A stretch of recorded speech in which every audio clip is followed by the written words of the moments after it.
Hey, this is Denver Riddle from Color Grading Central with a quick 1-minute tutorial on creating this popular film look in DaVinci Resolve. The first thing is to brighten the shot and add some contrast so we can have a good starting base point. This is our base correction.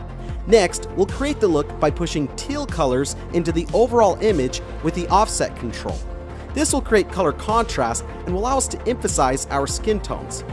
Next, we'll add a parallel node, and then going to the hue versus saturation curve, we'll add a point by clicking on the skin tones and dragging up on the center point to get our skin tones to pop.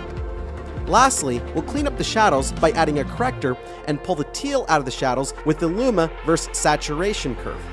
If you're a filmmaker and you enjoyed this tutorial, I want to let you know about a free live training I'm doing this coming Thursday where I'll teach you the same grading techniques used in Hollywood.